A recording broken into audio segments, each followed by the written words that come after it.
अगर आपका स्टाफ सिर्फ इतना जानता है कि काम करो और टाइम पूरा होते ही घर निकलो, तो मैं गारंटी के साथ बोल सकता हूँ आपका सैलून कभी बड़ा नहीं होगा। ना ही आपकी इनकम बढ़ेगी और ना ही आपका बिजनेस बढ़ेगा।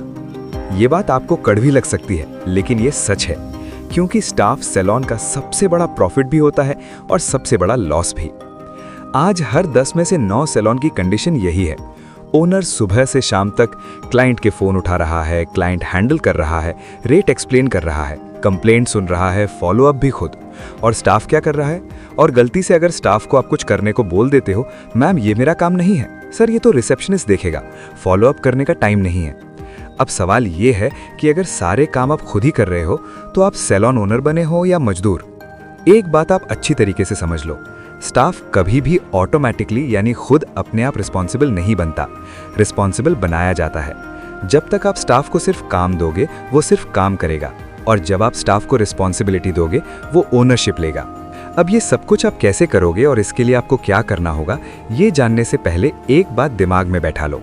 काम देने और जिम्मेदारी देने में फर्क होता है।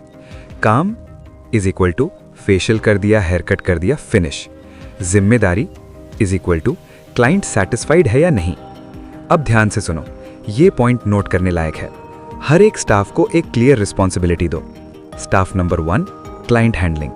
ये स्टाफ बोलेगा क्लाइंट को कैसे वेलकम करना है, tone, smile, confidence, negative face allowed नहीं। यानी इस स्टाफ की पूरी तरह से जिम्मेदारी क्लाइंट को हैंडल करने की और उसे सर्विस की जानकारी देना और सेटिस्फाई करने की होगी। Staff number 2, upselling. ये स्टाफ बोलेगा मैम अगर आप ये ट्रीटमेंट ऐड कर लें तो रिजल्ट 30% बेटर आएगा। ध्यान रहे, अपसेलिंग चीटिंग नहीं है, एजुकेशन है, और ये काम उसे दो जो बोलने में थोड़ा माहिर हो। Staff number 3, hygiene. ये स्टाफ रिस्पॉन्सिबल होगा ब्रश क्लीन है, टॉवल फ्रेश है, बेड मशीन सैनिटाइज्ड है। हर चीज़ की साफ सफाई देखना और सर्विस के टाइम थोड़ी हेल्प भी करना। एक भी complaint is equal to direct उसी स्टाफ से सवाल। स्टाफ नंबर 4 पर जाने से पहले और उसके काम को समझाने से पहले मैं आपको बताना चाहूँगा कि अगर आपने अभी तक Navyug beauty studio app install नहीं किया है तो आज ही इंस्टॉल कर लीजिए। नवयुग ब्यूटी स्टूडियो ऐप से आप अपने स्टूडेंट के रजिस्टर्ड इंटरनेशनल डिप्लोमा बना सकते हैं, सैलून बिजनेस के नए नए टिप्स और ट्रिक्स सीख सकते हैं, अपने सैलून का रजिस्ट्रेशन सर्टिफिकेट ले सकते हैं। तो देर मत कीजिए, आज ही Navyug beauty studio app install कीजिए और अपने सैलून को नए लेवल तक ले जाइए। Staff number 4, follow up. ये स्टाफ कॉल करेगा, मैम ट्रीटमेंट के बाद कोई प्रॉब्लम तो नहीं हुई, और अगर किसी की कोई प्रॉब्लम है तो उसको नोट करके आपको दिखाएगा और आप उसे सल्यूशन बताओगे और उस सल्यूशन को नोट करके फिर कस्टमर को बताएगा। यही फॉलोअप क्लाइंट को लॉयल बनाता है। जब स्टाफ को पता होता है कि ये एरिया मेरी रिस्पॉन्सिबिलिटी है तो वो केयरलेस नहीं होता, क्योंकि अब वो जॉब नहीं कर रहा, सिस्टम चला रहा है। अब स्टाफ को पता होगा कि उसकी जिम्मेदारी क्या है।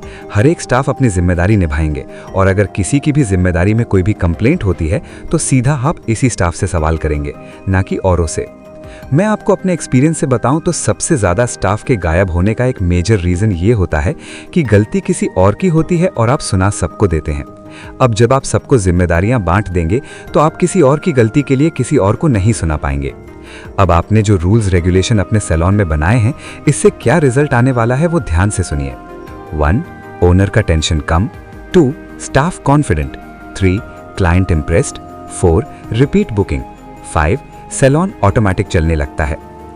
जिस दिन आपने स्टाफ को सिर्फ काम करने वाला नहीं, जिम्मेदारी लेने वाला बना दिया, उस दिन से आपका सैलून ग्रोथ मोड में चला जाएगा और आपका इनकम और बिजनेस दोनों बढ़ेगा।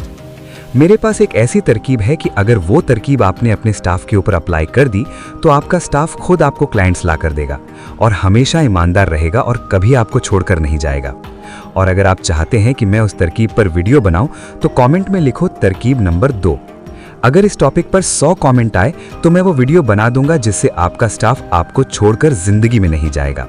और वीडियो पसंद आया है तो लाइक करो और चैनल को सब्सक्राइब करके रखो, क्योंकि आने वाले वीडियो बहुत ही इंपॉर्टेंट होने वाले हैं आपके लिए।